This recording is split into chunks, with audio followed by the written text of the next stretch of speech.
Good afternoon, everyone. It's a pleasure to be here with you. I've been working on a thesis that will change the way humanity is seen. This has not been uncovered for 2,400 years. I call it the unified field of civilization. The arc of civilization changes today. This thesis I've been working on is about 600 pages. And I decided that, and Wallace had requested that I present my thesis here to you today. The world, no one has seen this, has heard it, not even Wallace, my family. I've just been working doggedly at this. You will be, all of us here today, will be the first to ever hear it. But once it's heard, it can't be unheard. Once it's seen, it can't be unseen. So going forward, the scholars, the academia, the historians are going to change how they view human consciousness and our history. So out of the 600 pages, I pulled about 25 pages of notes here that I'm going to work through, doing my best to give you the basic arc of civilization, the whole picture without the deep research that goes behind this and the deep evidence. But I will give you enough to make it something that you can never forget. Let's put it that way. And as I said, you are the first ever in civilization to hear this change of the arc of history. So here we go. So a truth is buried under 2,400 years of misunderstanding. A truth that once revealed rewrites the entire story of Western civilization. A truth that shows why humanity has struggled, why force still rules the world, and why you sitting here today are the ones destined to complete the greatest arc in human history. Today you will see why Plato wrote what he wrote, why Aristotle's mind was something entirely new, why the world misused Plato to justify control, why consciousness never fully took hold, why the prime law is the final piece to the puzzle, and why Neovia is inevitable destiny. When this speech ends, you will understand yourself and your mission in a way that you never have before. Today, I will lift the veil. Before we go back 2,400 years, I want to go back 13.8 billion. At the beginning of the universe, at the first few seconds after the Big Bang, in the tiniest initial conditions that determined the laws of physics, the formation of matter, the birth of stars, and the entire evolution of the cosmos. A hair's difference, just a hair's difference, and the universe, as we know it, could not be. There could be no life in our universe. So now here's the breakthrough. Human consciousness has a Big Bang too.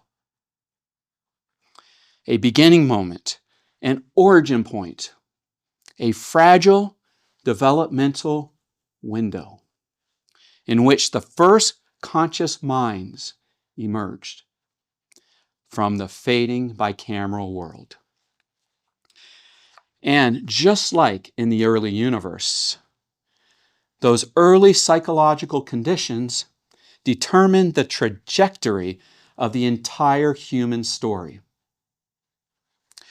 The laws of humanity, hierarchy, force, mysticism, authority, repression, were not inevitable. They were set in those early moments because the world misunderstood what consciousness actually was. Today, you will fully understand it. And because of us, for the first time in history, humanity can rewrite its fatal trajectory. Going back 2,400 years, Plato lived in a world that was not fully conscious. And the evidence is everywhere. Let us begin with the revelation at the heart of everything. Plato was not writing for a world like ours. He lived in a moment in human development that modern psychology never understood correctly. But Julian Jaynes finally explained. The era of the fading bicameral mind.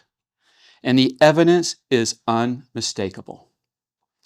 Jaynes showed that the bicameral mentality broke down between roughly 1200 to 800 BC. By Plato's birth in 427 BC, the breakdown was recent enough that full inner self-awareness was not universal. Consciousness was not universal. In fact, most people still reacted to authority the way the bicameral minds did. Myth, command, and obedience were still psychological defaults. Plato writes in a civilization only partially conscious. So now I'm going to take a moment. I'm assuming my audience here, you, my readers, are familiar enough with Julian Jaynes and the bicameral mentality because you've read my works, and it's all throughout my works. But I'll just take a brief moment to just give you a surface treatment of what the bicameral mentality was. Going back 3,000 years, 3,000 to 10,000 years ago, our mentality was completely different than it is today. We had no inner mind space that we have today. We could not introspect. We could not think subjectively. We could not be self-leaders. We reacted to external stimuli. We were by far the smartest animals with the largest brains. But we had not broken into our inner mind space. We followed external authority. External authority, it was a hallucinatory command from your right hemisphere to your left hemisphere, thus bicameral, the bicameral mentality. Like all animals in nature, we would be guided by Mother Nature on what to do. Let's say you have a deer in the forest and a predator approaches. Well, the deer has a strong impression to turn and flee. That's Mother Nature communicating to the deer. Now, a human in the bicameral mentality would likely hear a voice of God. It was an audio hallucination in the right hemisphere of the brain, the creative right hemisphere, that sent a message that was heard in the left hemisphere. This is all described brilliantly and in depth in Julian Jaynes, the breakdown of the bicameral mind and the origin of consciousness and the breakdown of the bicameral mind. It's all explained. So humans would hear a voice. That was Mother Nature guiding him. But because we were by far the smartest animal with the largest brain, we had developed language. So therefore, Mother Nature took it to another level that was far superior to just strong impressions. It was audio hallucinations, and you would get more detail. Not just turn and run, but it might say, run to the cave and hide. Run to the river and swim. Go ahead and fight. You got this. You would hear the voice of God and you would obey. Obedience was the hallmark of the bicameral mentality. Obedience. Now, you had large, thriving civilizations forming. And in those civilizations, let's say, you'd have, say, the Pharaoh. The Pharaoh was more efficient at hallucinating the voices, at communicating with the gods. So he was considered the man god. He was the voice of God. So when he would come out and speak to the masses, it was the command, it was obedience that you would follow that voice. The external authorities ruled bicameral man. So I'm not going to go deeper into that because you have read my material. A lot of you have read Julian Jaynes, but that just gives you a little surface treatment of what the bicameral mentality was that began to break down 3,000 years ago. So Plato's dialogues contain bicameral mind structures. In his Republic, Plato's citizens cannot think independently. They require rigid classes. They depend on guardians. This is all bicameral mentality. They must be guided by mythic stories. They must hear noble lies. They must be shaped from childhood. Now, this is not how fully conscious individuals behave. This is how transitional individuals behaved, the still bicameral individuals. Minds not yet capable of autonomous reasoning. This is who Plato was writing to. Plato communicates through myths and allegories, the language of the bicameral. In the bicameral world, you communicated through story, through ritual, through authority, through symbolic forms, through commands. Plato did too. His tools were necessary translations for a population not ready for pure logic. Plato was stabilizing a half-conscious society. Look, society could break down very easily in those times. You had some people who were semi-conscious, a very few who were actually conscious, and you had the masses who were still in the bicameral structure. And the bicameral structure could panic and overtake society very easily. They needed obedience. They needed command. They needed external authority. They needed the voices. And this is what Plato provided for stability. He was not designing tyranny. This is the huge mistake of history. He was preventing collapse.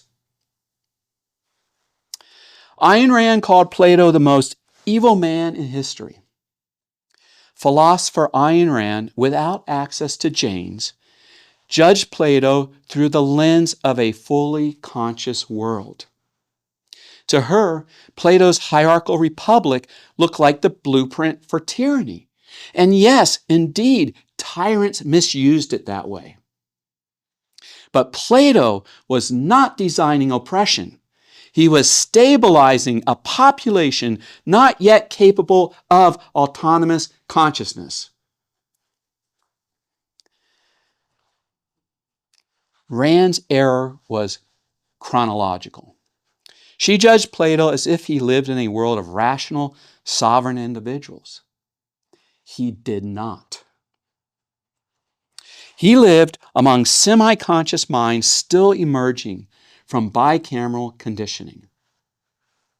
His works were descriptive, not prescriptive.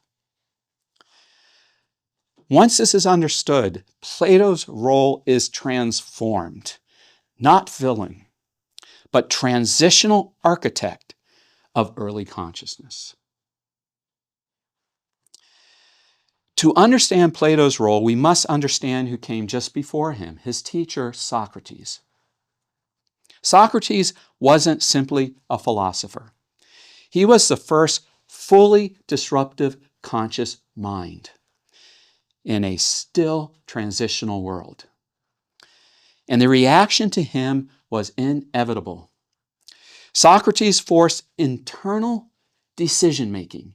He forced it through his Socratic method, his questioning after questioning. The core stressor of early consciousness was decision-making. James explains that early conscious minds found decision-making overwhelming. Socrates' questioning method, why? How do you know? Tell me why. I need to know why. I need to know how. Well, that forced Athenians to confront internal contradictions instead of obeying tradition. This caused psychological shock. He destabilized bicameral era authority structures. When Socrates challenged the gods, he was challenging the remnants of the voices that once governed human action. He cracked the foundation of their worldview. A transitional civilization cannot tolerate a fully conscious disruptor. This is why he was executed. He wasn't killed for impiety. He was killed because he represented the next stage of the human mind before the world was ready. Socrates is the first martyr of consciousness. Now, from Plato's teacher, Socrates, to Plato's student, Aristotle. And now, the counterpoint. Aristotle wasn't opposing Plato. He was born into a more conscious environment. He was enjoying a conscious environment that Plato himself never had access to. You see, Aristotle grew up in Plato's academy. This was the first consciously engineered environment in history. Debate, dialectic, reason, observation, introspection, internal decision-making. Aristotle lived his entire youth in that atmosphere.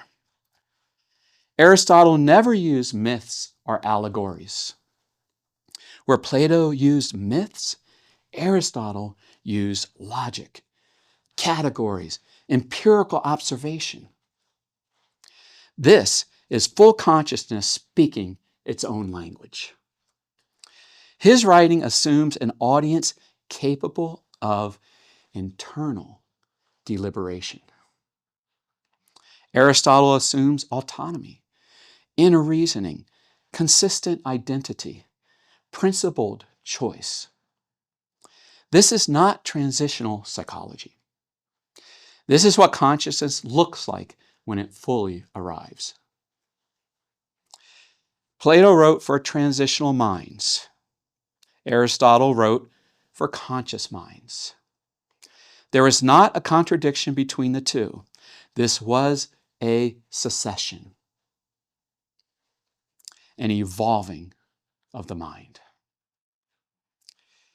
Aristotle completed what Socrates and Plato started. Now I want to solve Aristotle's natural slaves mystery, one of the most misunderstood lines that has puzzled scholars for centuries. Aristotle's phrase, natural slaves, was not a claim of inherent inferiority. It was a description of bicameral residuals, bicameral man. People who could not internally deliberate and acted only when commanded. Commanded. Remember, external authority, the voices, the command, the obedience of the bicameral mentality. They were not yet capable of autonomous self-direction. Aristotle lacked modern psychological concepts and terms, so he used the only words available, natural slaves. So there you have it. He saw a developmental divide, not a racial one. Natural Slaves was simply an observation of bicameral man in a partially conscious world.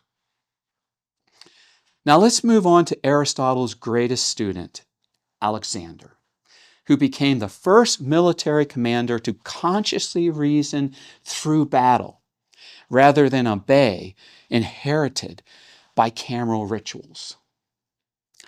His enemies fought bicamerally in rigid patterns and traditions. Alexander adapted. He improvised. He self-directed. He never lost a battle, which baffles historians. This young 20-year-old leaves and conquers the world. Never lost a battle against armies and empires far larger than his army. But now we know why. We've just answered why. Consciousness defeats bicameralism. It's far, far superior. It beats it every time.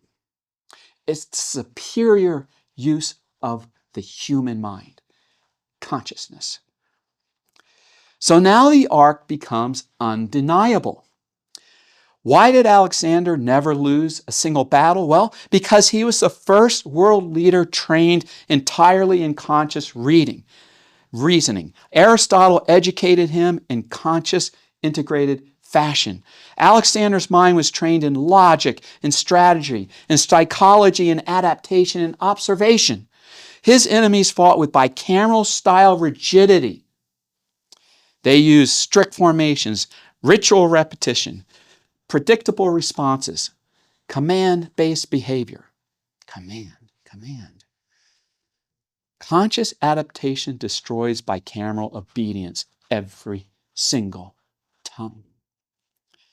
Alexander proved this as he improvised, adapted instantly, altered tactics mid-battle, read enemy psychology, overwhelmed his enemy for a full decade as he took over 2/3 of the Western world. This was not luck. The historians can't put it together or understand how he did this. This was simply consciousness defeating bicameral tradition. That's all it was. Alexander is the world's first demonstration that conscious integration is decisively superior in real-world conflict. Alexander proved consciousness is far, far superior to the bicameral mentality, and yet, human, of course, mistakenly followed the bicameral path for 2,400 years. The historic catastrophe. Misreading Plato and losing Aristotle. So now we come to the great historical tragedy. For over 2,000 years, Western civilization made a catastrophic mistake. They read Plato's transitional blueprint as if it were meant for conscious society.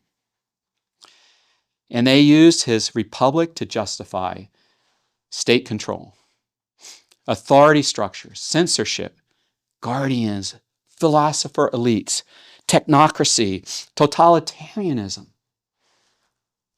Plato never intended any of this. His world required stabilizers, and that's what he provided. Ours does not. Plato created philosophical scaffolding for a civilization in psychological chaos. He was the stabilizer for a fragile, emerging consciousness. His republic was never meant as a template for fully conscious individuals like us. It was a temporary bridge. That's all it was. A bridge from Socrates to Aristotle. Yet history tragically mistook it for a permanent blueprint. This misreading held civilization back for 2,400 years and still holds us back today. You see, Aristotle's logic was supposed to replace Plato's hierarchy, but it never did. Aristotle discovered consciousness, identity, non-contradiction, reason, purpose, voluntary choice, and most importantly, Aristotle realized force removes voluntary choice and proceeds to destroy consciousness. This was all in Aristotle. He had it all, the entire picture. The constant in the early Big Bang of human conscious civilization, the constant that would send it on its correct course. But in the early moments of the Big Bang of consciousness, the Aristotle constant, the conscious blueprint, it disappeared nearly forever. That brings us to the disastrous tilt of the early conscious universe, his lost works, the library fires, and the 1700-year silence.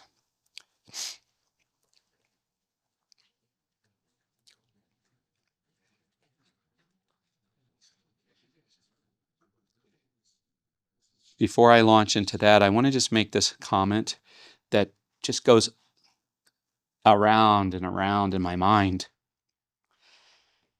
Aristotle actually provided the philosophical structure for a force-free civilization, the embryonic prime law, 2,300 years ago. But here's what happened. Aristotle wrote 2 sets of works. Exoteric, which were clear, accessible, powerful, beautiful writings. The scholars from his day say they were more beautiful than Plato's dialogues, that they were another level beyond Plato. They were meant to spread conscious reasoning to the common man. Every last one of those are lost. Excuse me.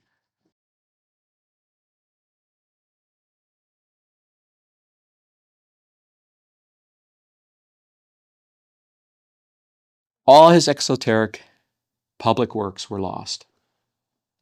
All of them. Then you have his esoteric works, his lecture notes. These are dense, cryptic, incomplete, and limited to the minds of scholars. These are all that survived, the esoteric works, and barely. These works were buried in cellars for centuries, and they deteriorated. Only a third of Aristotle's esoteric works ultimately survived. A third. A third.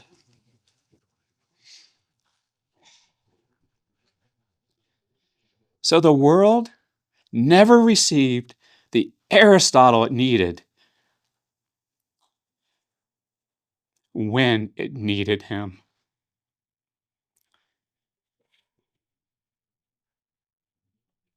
The conscious universe was sent off course away from the much better conscious life into bicameral darkness. The Library of Alexandria fire destroyed some of his most important writings. What ultimately survived? Well, Plato's myths. They all are intact. But Aristotle's exoteric works, the clarity, all of it's gone.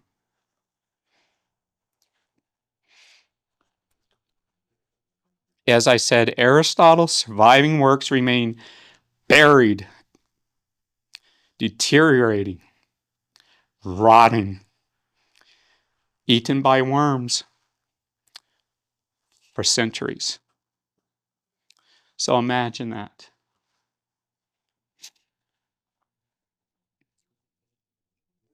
So meanwhile, the conscious universe drifted into the far inferior bicameral darkness. Plato shaped the church, shaped monarchies.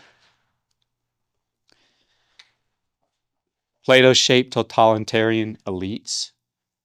Plato shaped collectivist ideologies. And because the world inherited Plato in the absence of Aristotle, at the critical Big Bang, earliest explosion of consciousness, yes, the world inherited the Plato bicameral-like transitional blueprint without Aristotle's conscious one. This is what happened. This is what happened. Excuse me.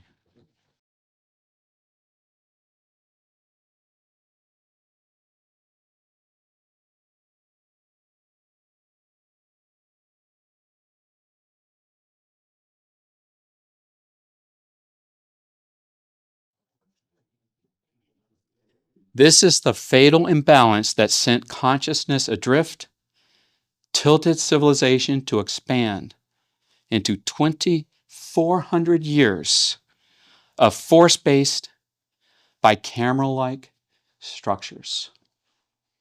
With all the darkness, all the death, all the loss of life that followed. Remember, force destroys volition. This is Aristotle's identification. Force destroys volition, which destroys consciousness, destroys value creation.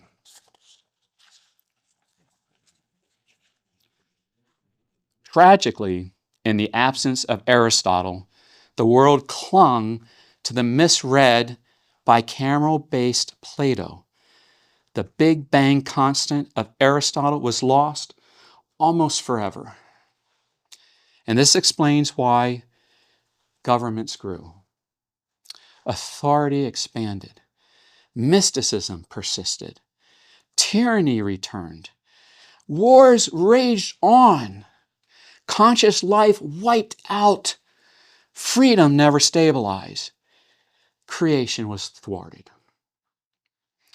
Civilization has been disastrously struck and stuck forever, until now, with Plato's transitional hierarchy. And this was never meant to be. Next, a towering figure entered history who tried to move humanity into full consciousness. Jesus. Jesus lived among the most bicameral strata of ancient society. Peasants conditioned to external command, ritual, and purity laws. You see, parables, and Jesus spoke in parables to help the bicameral peasants activate internal consciousness. His ministry, his teachings were trying to bring the bicameral peasants through the leap into human consciousness. And is evidenced by his speech, by his language. He used parables. You see, parables help the bicameral peasants internally interpret. Parables bypass the bicameral obedience mechanism entirely. Not the external commands, the rituals, the purity laws. It bypassed all that. And Jesus' central teaching was the conscious revolution itself. The kingdom of God is within you. This challenge was the psychological equivalent of pulling the prisoner from Plato's cave into the light. Jesus awakened internal agency, internal morality, internal responsibility, consciousness. And therefore, he was executed for the same reason Socrates was, awakening consciousness in a population whose elites and their power depended on external authority. And I must add, Jesus' ministry powerfully contributed to the prosperity of Pax Romana, the greatest 200 years in antiquity. After Jesus' heroic effort to correct the course of conscious civilization, well, next came the final seal on the tragic and disastrous misinterpretation of Plato in the form of Augustine. This is one more figure I must bring into view before I take you into the modern story. Yes, Augustine. The man who, more than any other, cemented the tragic misreading of Plato that shaped the next 1,000 years of Western civilization and sank us into the Dark Ages. And he didn't do it maliciously. In fact, he did it brilliantly, but brilliantly wrong. Augustine inherited Plato without Aristotle. By Augustine's lifetime, 354 to 430 AD, Aristotle's popular works had been destroyed. His remaining treatises were unknown in the Latin West. The world had Plato, but not Aristotle. The intellectual balance was broken. The conscious universe was drifting into darkness. Plato was all Augustine had. So he absorbed the only philosophical system available, Plato's transitional framework, but without its original context. Unfortunately, Plato became to Augustine metaphysical truth, moral structure, political blueprint, spiritual hierarchy. He had no counterbalance.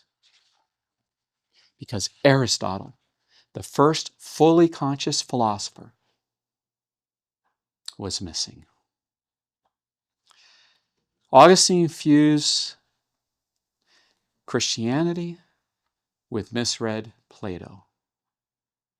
Augustine took Plato's transitional system and merged it with Christian doctrine.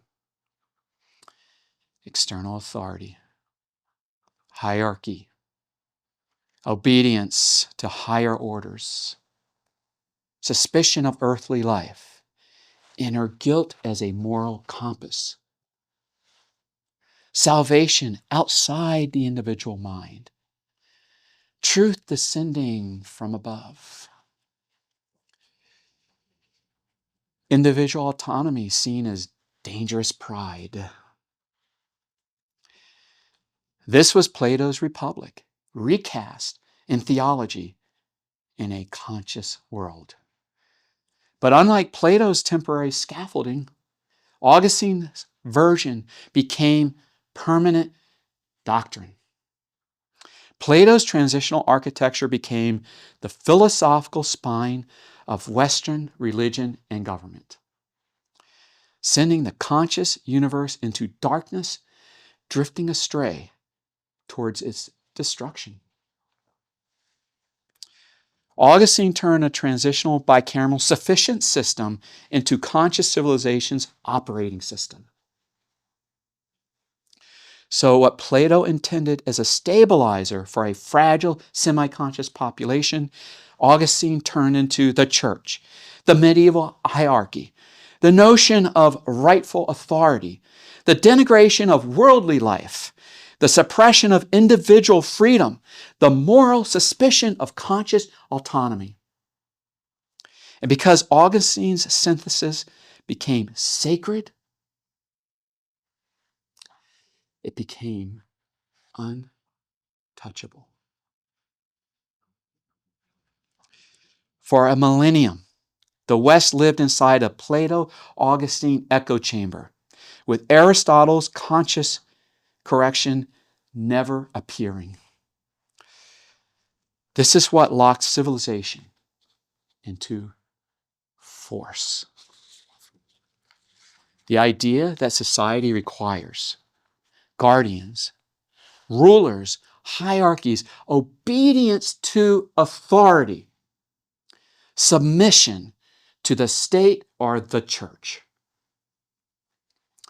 All of this has its intellectual root in Augustine's adoption of Plato's transitional framework as eternal truth. This is not the fault of Plato. It is the fault of losing Aristotle following the Big Bang of consciousness, and then the tragic misunderstanding of Plato's historical context. Augustine's genius made the misreading unbreakable. Unbreakable. Until now. Today we are breaking a 1600-year misunderstanding. Today we restore Plato's transitional purpose, Aristotle's conscious framework, James's psychology of early civilization, and the prime law's moral completion. For the first time since Augustine, the West has a unified model of what Plato actually was and why force wrongly persisted for so long. Today, we are correcting the single most consequential philosophical misinterpretation in Western history. Today, we are fixing our conscious universe. Now let's look at why Julian Jaynes, did not put together my unified arc of consciousness, of conscious civilization. Why? 50 years ago, almost 50 years ago, 1976, nearly a half century has passed. Well, Julian Jaynes discovered in 1976 the psychological mechanism behind the ancient world, the collapse of bicameralism, the birth of introspection, consciousness.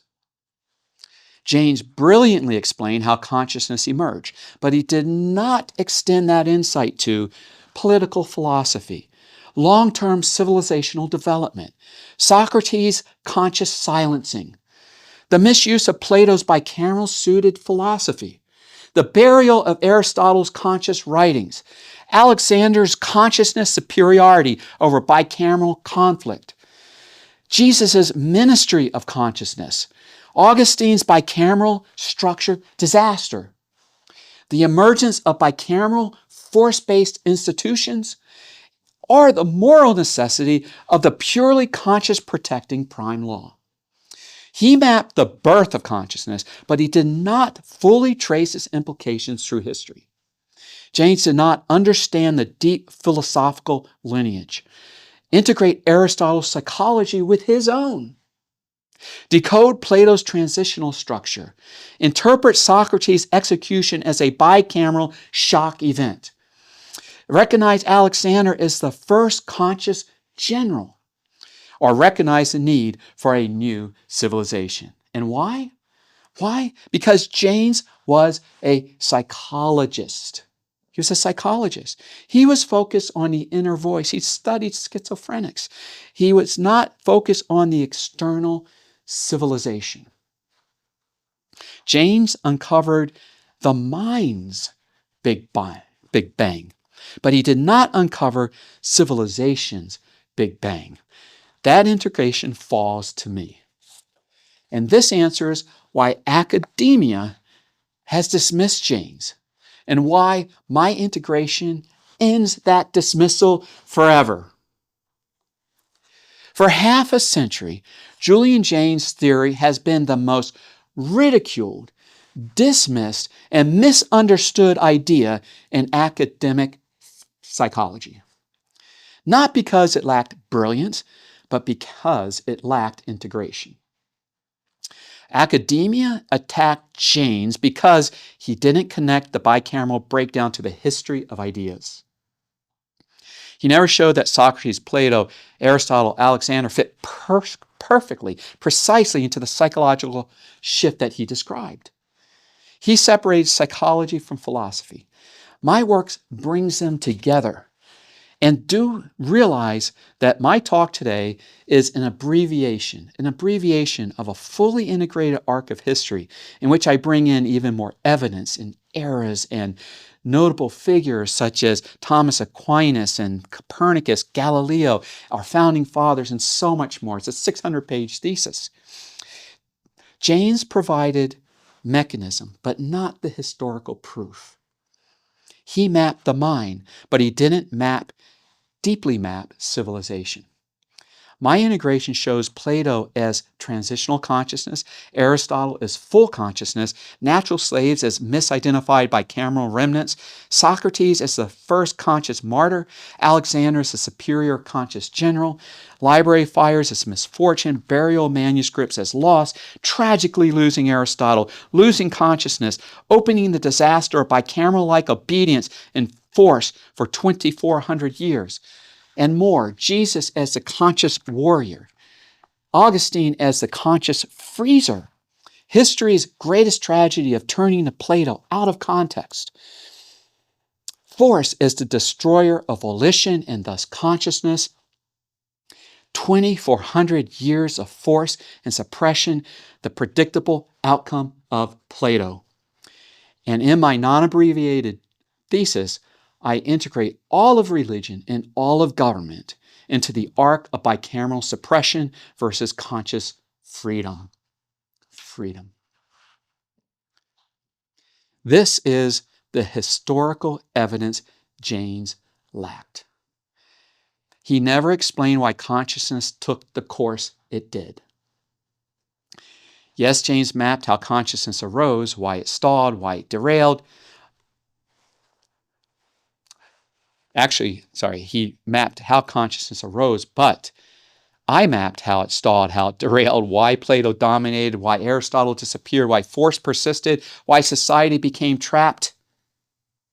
This is the explanatory power academia demands. Jaynes' theory lacked predictive power. Academia asked, if Jaynes is right, what patterns should we see in early civilization? I show the patterns. Socrates equals disruption. Fits. Plato equals stabilization.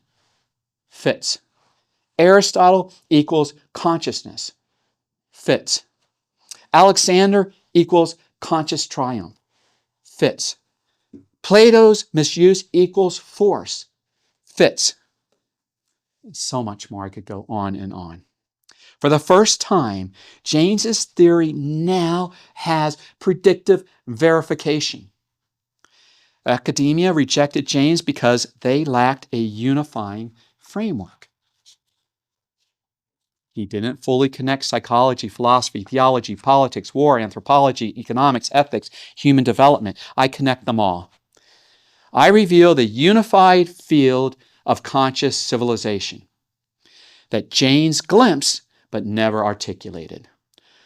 With my integration, Jaynes becomes unassailable. And it's about time. After half a century, Jaynes now becomes unassailable.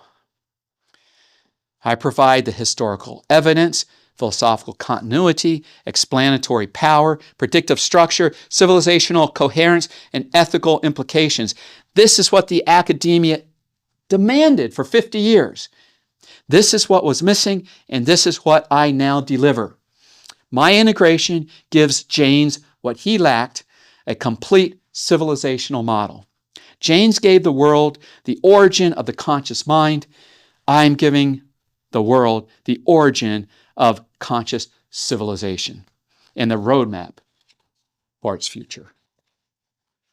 Through me, Jaynes becomes legitimate. Through me, consciousness becomes clear. Through me, Neovia,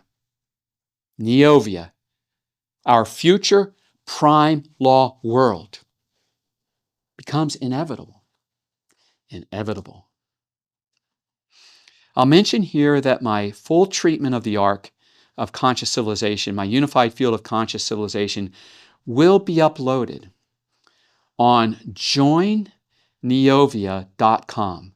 That's joinneovia, all is one word, .com, in a couple of weeks. There you will see my non-abbreviated full thesis. Now we come to the modern parallel that Neothink members deserve to understand. The Wallace to Hamilton lineage mirrors Plato to Aristotle. Now let me explain. My father, Dr. Frank R. Wallace, stood in the role Plato once held. The world was not fully conscious. Mysticism was everywhere. Illusions dominated civilization. He revealed Neotech, the most powerful deconstruction of illusions ever written. Neotech was analytic, not yet fully implementable. A diagnosis of bicameral remnants in the modern world. I grew up inside that environment.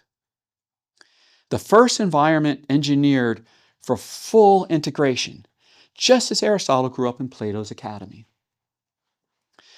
I took the abstract idea system and transformed it into applied consciousness through Neothink, through the prime law application, through the 12 Visions Party, through political blueprints, platform, bylaws, through freedom cities, through Neovia and Immortalis. This is the same succession. Frank Wallace to Mark Hamilton is the modern Plato to Aristotle. And you Neothink members, are the first generation ascending inside the new conscious environment, the new fully conscious environment. You're the first citizens of this purely conscious age that's unfolding. Now, we come to the heart of everything. The prime law. The final completion of the mind's evolution. The prime law is not a political idea. Let that sink in. The prime law is not a political idea. That's far too limiting. It's not a policy, and that's far too limiting. It's not even a philosophy. It is the complete codification of the conscious mind, the prime law. It is Aristotle's ethics combined with Jaynesian psychology, free from Platonic misapplication, brought to life through Neotech, and delivered through Neothink to build a force-free civilization. That's right, it took Neothink, this wide-scope, puzzle-building thinking paradigm, to pull together what remained hidden to all the scholars, all the philosophers and historians for 2,400 years. This unified field of human consciousness. Through Neothink, we pulled together the puzzle pieces. Through Neothink, now, the prime law is the morality of consciousness, the end of the force-based bicameral world, the beginning of the fully free conscious world. Nothing like it has ever existed throughout all history. The prime law. And this brings us to the inevitability of everything that came before, and now the destiny of everything hence. That's Neovia. Neovia, the civilization that Plato could not build, Aristotle could not create, James could not foresee, my father could not yet manifest, now falls into my hands, into our hands. A prime law civilization. A fully free, fully conscious civilization, Neovia. Neovia. Neovia is Latin for new way or new path. We've been following Plato's path of external authority for millennia. That changes with Neovia. A civilization where force is impossible. Innovation is limitless. Biotech cures accelerate and end all diseases. Aging ends. Entrepreneurs soar, crime evaporates. Minds expand. Individuals thrive. A civilization designed around full consciousness. The world Aristotle envisioned. That Plato glimpsed. That James explained. That Wallace prepared and Hamilton activates. And Neovia becomes. Neovia is not optional, my friends. It's not optional. I am standing here today to tell you it is inevitable. Inevitable. It is the next step in the 2,500-year evolution of the human mind from Socrates to the Hamiltons. It's our destiny. So Neothink members, you are not observers. You're not observers. You are participants. Participants in the final step of human evolution. I want you to feel that. You're participants. You are now the first fully conscious individuals. You now are the first to see through the illusions of our history. You're now the first to understand the 2,400-year bicameral to consciousness arc. You're the first to know the true purpose of the prime law. You're the first to grasp the civilization that must come next. Neovia. It's not a dream. It's a logically inevitable outcome. It's going to happen. It's unstoppable. The world is waiting for us.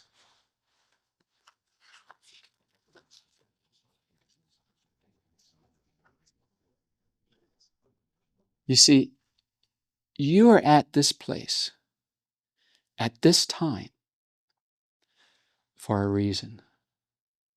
You're here. You're in the society. You found your way here. It wasn't by accident. I've said it many times. You are the searchers of the world. I found you through extensive work, matrices, and algorithms. I found you, and I wrote to you personally, and you responded because your child of the past is still searching, and you responded. So you're being here now. There's a reason you're here at this place at this time. You are the rare civilization shifters. You're the rare civilization shifters from force to freedom. That's you. That's you. Now, for you to move forward, and I mean really, really move forward, listen closely to what I am about to say. The bicameral man feared consciousness, and you must learn from that. Julian Jaynes explains the early consciousness came with a terrifying new burden, self-responsibility, which brought uncertainty, error, guilt, internal conflict, fear.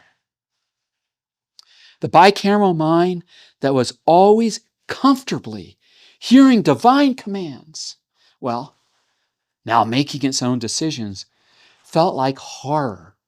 Horror. Horror. The emerging conscious mind feared consciousness itself. Think about that. The emerging conscious mind feared consciousness itself. In Plato's cave, fear of the light meant fear of consciousness. In the cave allegory, when a prisoner first turns toward the light,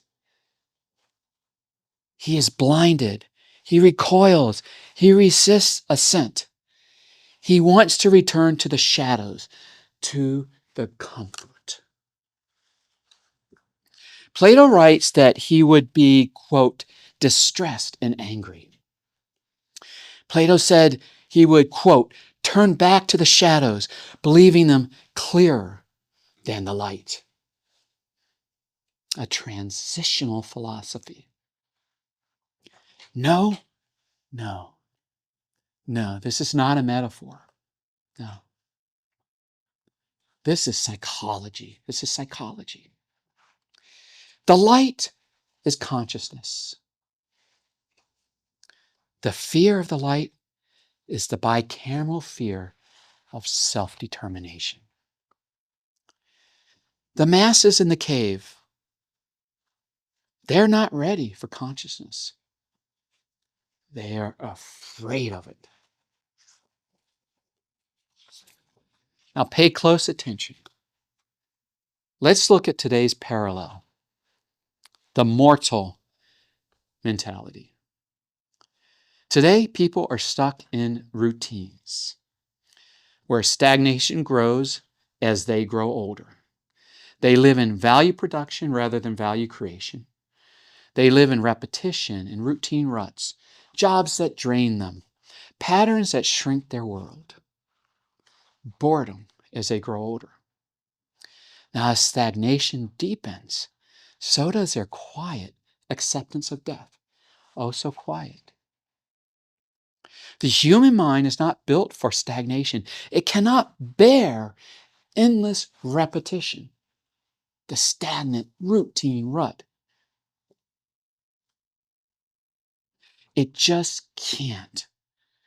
The human mind just can't, because it was made.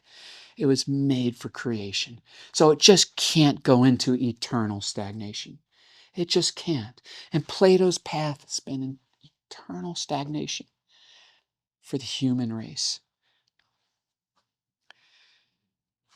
So people in the mortal mentality, in their stagnant routine ruts, well, they know they must eventually die. They know it. Because they cannot imagine living indefinitely inside of suffocating stagnation. Hey, we've all been there. We all know what that is. Being honest with ourselves. We all know what that is. We all know what the cave is. In fact, most of us are still in the cave. And it's comfortable.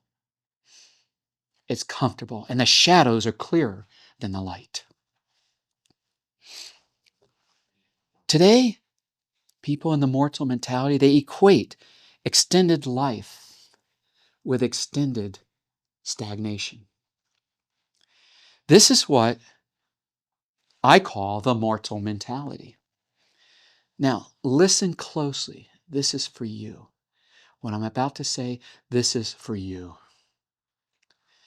The mortal mentality fears the idea of living well into their hundreds and beyond. Not because a rejuvenated body cannot do it, because we're getting to the science now where this is going to happen. But it's not because of that. It's because the mind is trapped in stagnation. And we cannot endure the thought. We won't consciously realize it. It's all subconscious, all unconscious, buried in our right brain, our right hemisphere of our brain. You can't live on forever. You can't live into your hundreds. Just as the bicameral man feared consciousness, modern man fears longevity. And through my decades, I have demonstrated and proven this over and over again. But there is another mentality emerging today, here, today, and yesterday. One is different from the mortal mentality as consciousness was from the bicameral mind. I call this the immortal mentality. We've been talking about that. Wallace has been talking about that the last 2 days. The immortal mentality.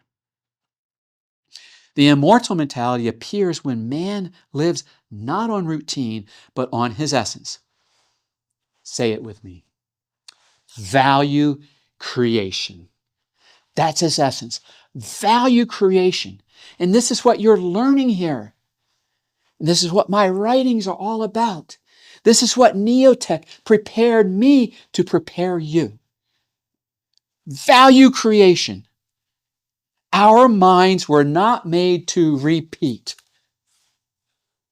They were made to create. To create. When a person lives from that essence, as a creator instead of a mere producer, stagnation cannot take root. It can't grow. In its place grows abiding happiness, expanding meaning, open-ended purpose, continuous growth and excitement, a natural desire to keep living. Abiding happiness, it's not luxury. It's not a luxury. It's the fuel. It's the fuel of extended life. Abiding happiness. This is the immortal mentality. The immortal mentality does not fear longevity. It welcomes it. It even craves it. Now, I know some of you have felt this. Some of you have that immortal mentality already. And you have felt this. You crave this. You belong to Immortalis. Join Immortalis.com. And the US and Argentine version of Immortalis is Neovia, where our biggest leads are happening right now, the US and Argentina. So join Immortalis.com. Many of you are original citizens. What do we call them? The OG? OFMs, original founding members. A lot of you know this. You crave this. You crave longevity. You don't want to let go of your life because you're involved in value creation.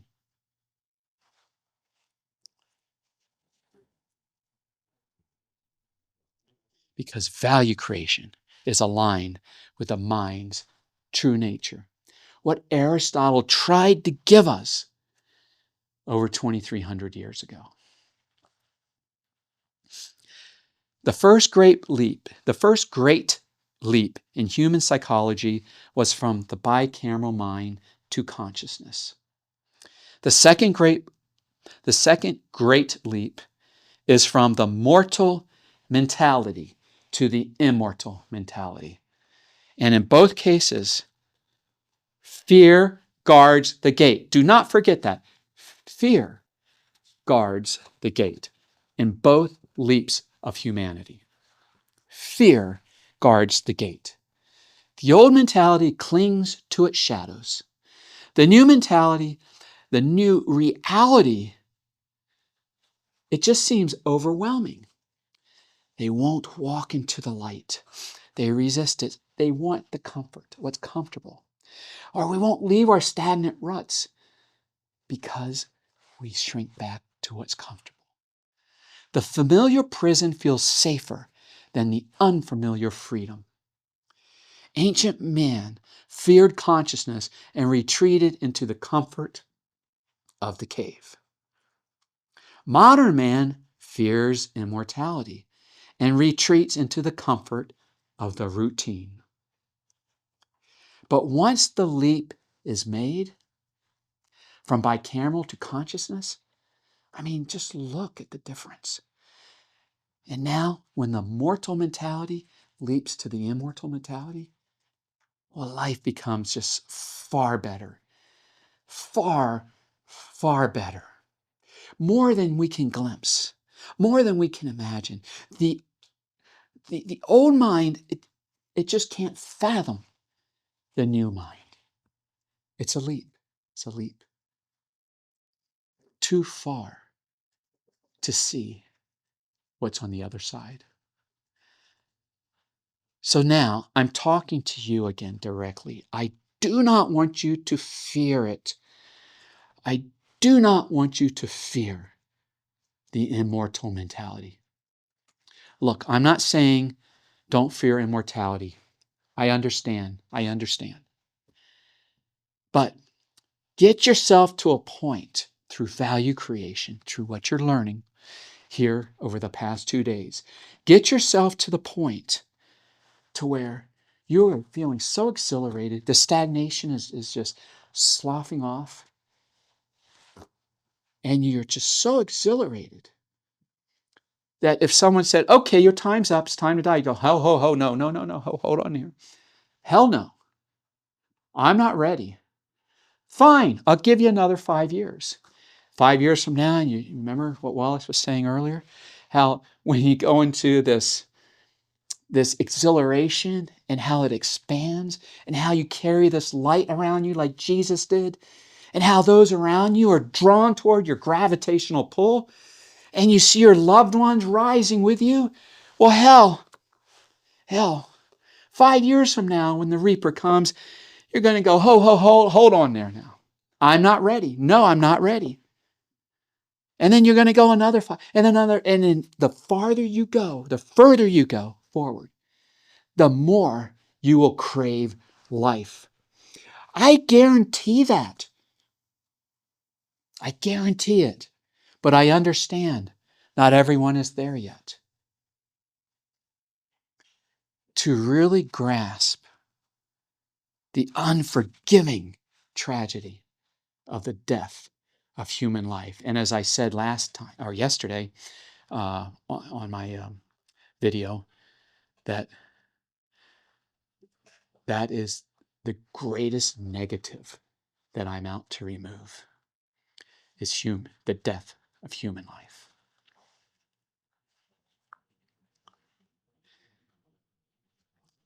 So Neovia. Neovia is the civilization built for the immortal mentality. This is where all of you belong. Neovia.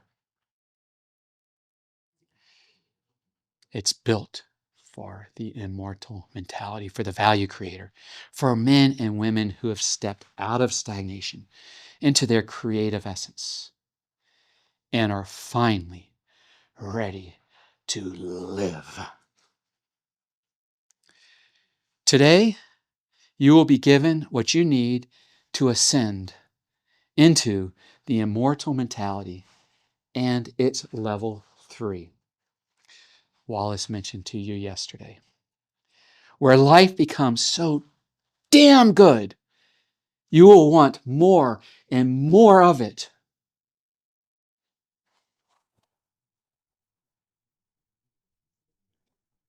What was it? Michelangelo slammed the knee and he said, "Speak," and cracked the knee, but that's part of the famous sculpture, is the cracked knee. Right. Well, I say, live! Live on your essence. So I implore you, do not let fear keep you as a prisoner of the cave of shadows. Oh, believe me, most of us are prisoners in that cave of shadows. I've spent my life associating with the prisoners all my life. That's why I have such a deep emotional reaction to what has happened to our humanity since the Big Bang of conscious civilization. Even if we do not know it, we can all sense the comfort in the familiar. We can all sense that. So, I am asking you to be brave, be what life is all about. Level 3 will take you into the light where civilization was always meant to be. For the past 2,400 years. And I personally guarantee you, once you courageously step into the light and ascend, your life will become so much better, you have no idea. And I'll be waiting for you in level 3. And I guarantee your life beyond anything you can imagine now. It's the life we were for 2,400 years meant to have. All the lives lost, all the deaths, all the suffering, all the sadness should have never happened.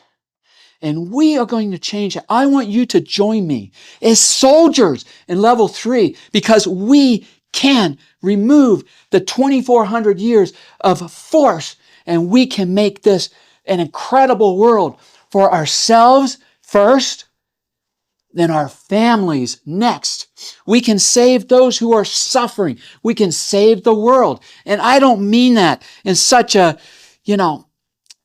silly, big, overstated bullshit way.